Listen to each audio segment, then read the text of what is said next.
This video is for Calculus AB, covering the examples we did not cover in class regarding L'Hopital's rule. So here we go. Number 3 was the first one we did not cover, I believe.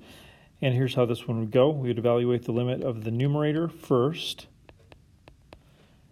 and we'd get infinity. And then we'd evaluate the limit of the denominator next. And of course, we would get infinity there. And this means that the conditions for L'Hopital's rule have been met. We can use it. So using L'Hopital's rule, I would find the derivative of the numerator and the derivative of the denominator. And then I could actually simplify this to be the limit as x approaches infinity of 1 over 6x squared using the copied up flop principle.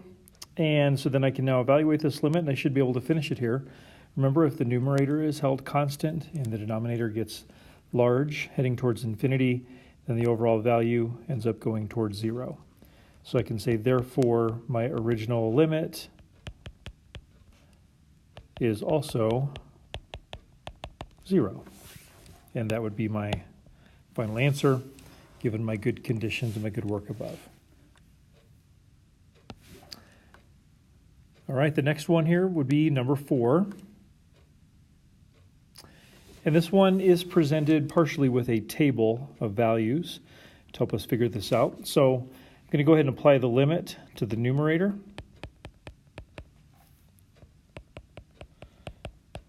Oops. And using the table, if I'm looking for the value of f of x, that would be when n is 0. It's going to be just f of x. And so f of x is 1. X is -1, I get 0 there. And then the limit as x approaches -1 of the denominator.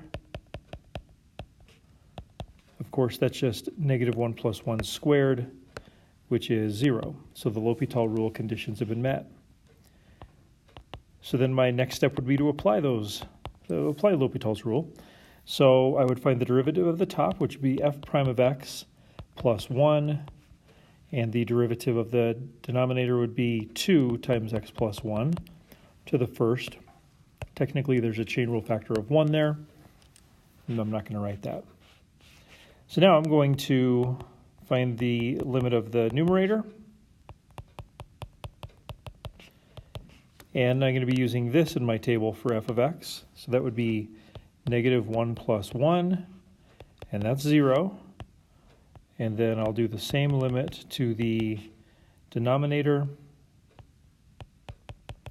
And once again, I get 0. So all this really means is that I can use L'Hopital's rule again because the conditions have been met again. So I'll keep going. Limit as x approaches -1. This would be of f double prime of x over 2. And so, of course, it's at this point that I know for sure I'm done with L'Hopital's rule because the denominator is just a 2. So I can put equals here, and f double prime is the limit as x approaches -1 of f double prime, using this right here. So that would be 3 over 2. So I could go back and say that my original limit is also 3 over 2. Final answer there, but it's got to be supported by some really good work with the conditions and the steps in between. All right, moving on. Let's see here. We did not do this one.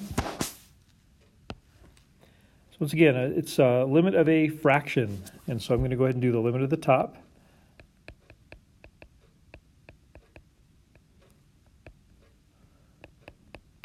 And this ends up being 0 based on our unit circle concept.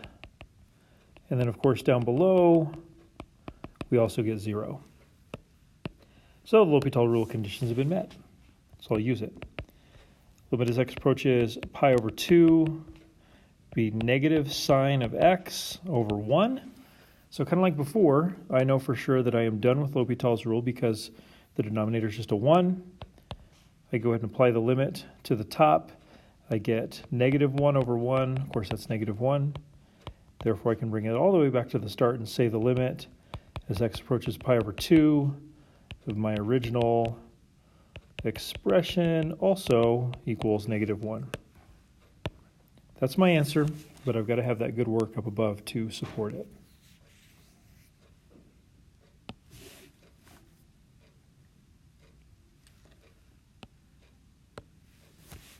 Okay, number 2. Once again, I'm doing the limit of a fraction, so I'm going to calculate the limit of the numerator.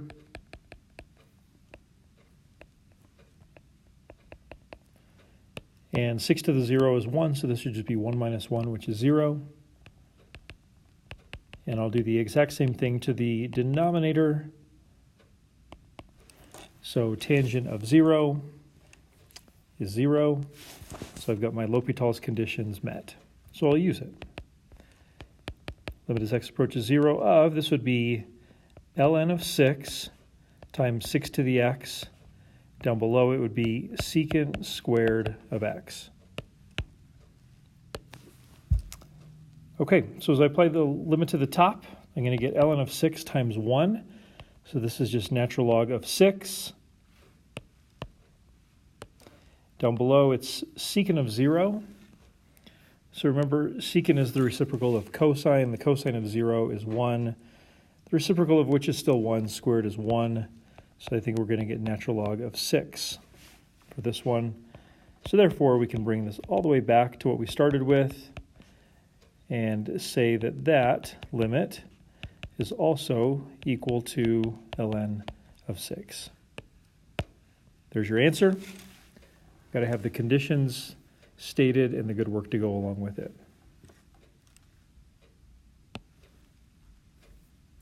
And I think this is the last one. Yeah, this is the last one. Number 3. Once again, I'm doing the limit of a fraction, so I'm going to apply the limit to the numerator and the denominator separately. So I've got limit as x approaches 2 of ln of x minus 1. That's equal to ln of 1, which is 0. Next, I'll apply the same limit to the denominator. And that ends up being -4 plus 4, which is 0. So therefore, the L'Hopital rule conditions have been met. So I'll use that. Tell me evaluate this limit. Okay, so the derivative of the numerator would be 1 over x minus 1. The derivative of the denominator would be -2. So I can be for certain now that I'm done with L'Hopital's rule. So I'll put equals. And in the numerator, I get 1 over 1, which is just 1. Denominator is -2. So I can bring that back around and say that the original limit is also equal to -1/2.